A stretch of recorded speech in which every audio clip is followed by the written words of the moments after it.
Welcome designers. Today we're ready to start our abstract pattern. It's the first of two different patterns. This first one we're going to be using Illustrator from start to finish to do it, and the second one we are going to be starting by drawing by hand, scanning in, and then finishing in Illustrator.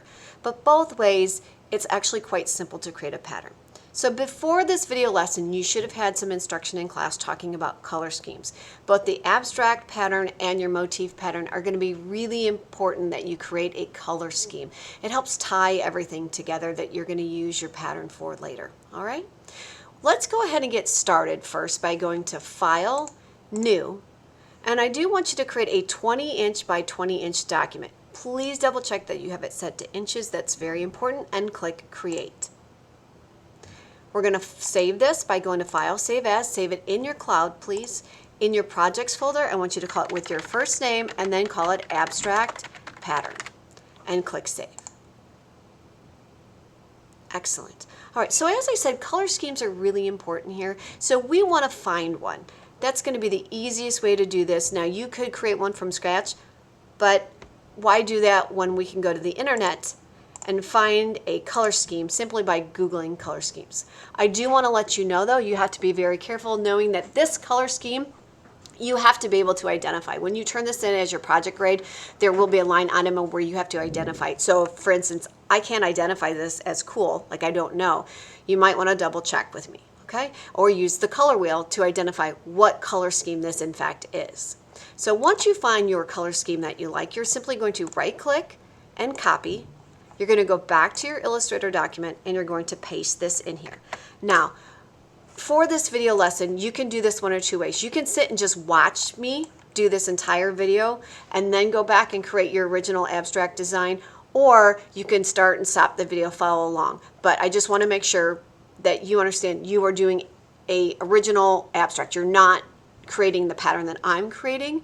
You're following along with me, you're following my steps, but you're creating your own unique pattern with your own unique color scheme. Okay, so now that we have our color scheme, I want to make sure we add it to the swatches panel so that we don't have to keep trying to sample back and forth. This should be review, so you need to make sure your swatches panel is open. We need to grab our eyedropper tool and we select one of our colors and then we drag and drop that into our swatches panel, and then we do that with the next color and we drag and drop into the swatches. We do that with every single one of the colors in our chosen color scheme until we're done, and then you don't need this anymore. Go ahead and delete it. So now we've got our colors in our color scheme and we are ready to go. All right, so patterns in Illustrator. Some of us have already experimented with the patterns. We know that Illustrator already has for us a bunch of pre-designed patterns, right? Some of us have even gone into the library of patterns and we have played around with some of those more interesting, crazy patterns. We are going to be creating our own pattern. And it's really simple. All you have to do to create a pattern is to create a tile. Now there's two different ways you can create a tile. You can either do a basic square tile or you can do one that's more organic in nature. There is going to be a slight difference on how they end up looking when you're done. I'm going to show you both ways and the effects that they have. Okay?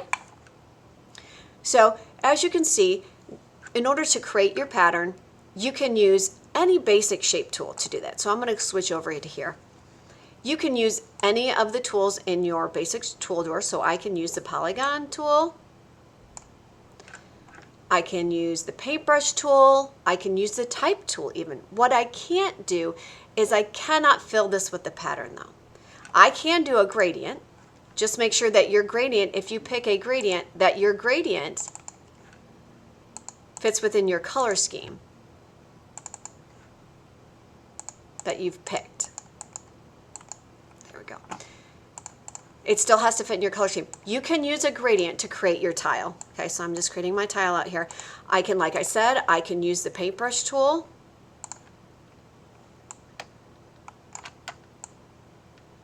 I can use that type tool.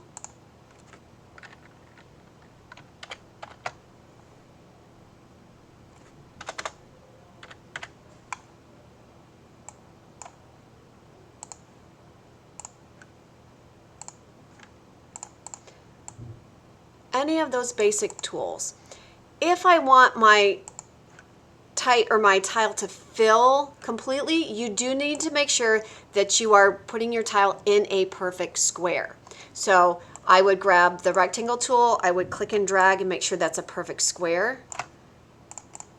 And then I would make sure that my image, my design, excuse me,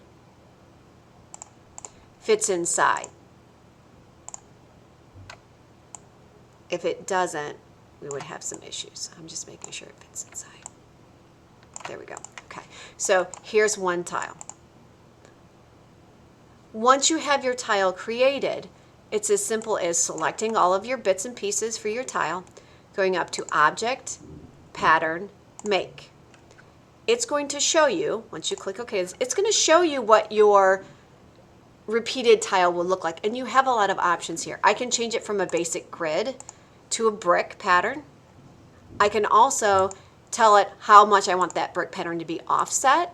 So you've got some options in here. If I want it to be slightly staggered or really staggered, it's up to you. You also have hexagon, you have brick, you have all these different ways of stacking it. You also have the option to increase and decrease the size between your tiles. So if I highlight the width and I use my arrow keys up or down, notice if I give it more space between, I can let some of the negative space show through. If I don't want it and I want it to be seamless, I would make sure that it's all the way down. I can overlap or I can stretch it out. I can also decide I want to make this smaller. If I want to make this smaller, I can still make my edits. I can make it smaller. I could make it bigger. I could also independently just make changes. I can make things bigger in here.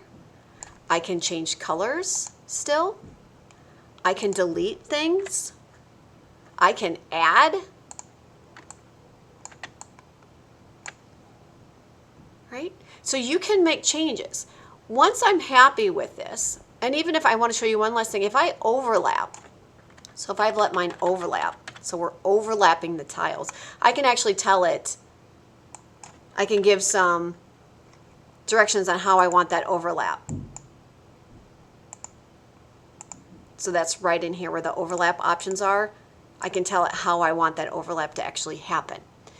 When I'm happy, if I say this is it, this is what I like, I hit done.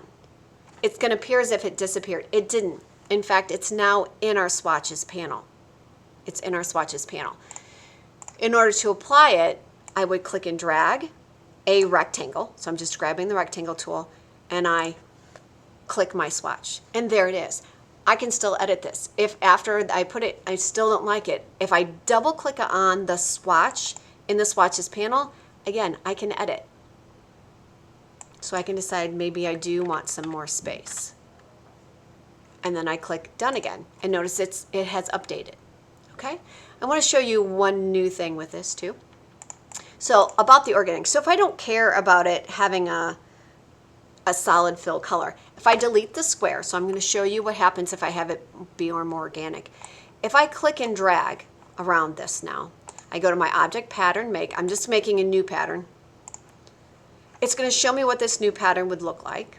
Again, just going to change things up. I'm going to offset things a little bit so you can kind of see.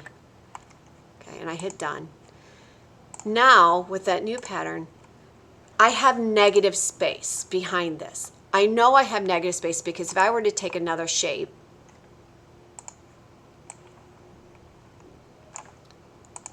object arrange, send to back, notice it changes that color.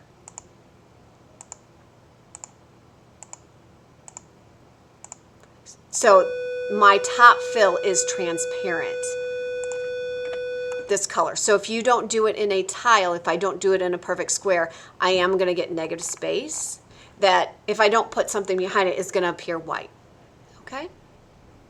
When you're completely done and you have a abstract pattern that you absolutely love, you are going to delete the tile and send this file to me. And you are done with the abstract pattern. Okay? If you have any questions or concerns, make sure you stop and see me. Have a lot of fun with this. If you finish early, my suggestion is make another one.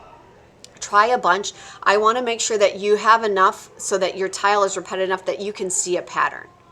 Okay, so your tile should be relatively small that you make. It should be repeated several times to create a good pattern. Again, if you have any questions, let me know. Otherwise, have some fun, textile designers.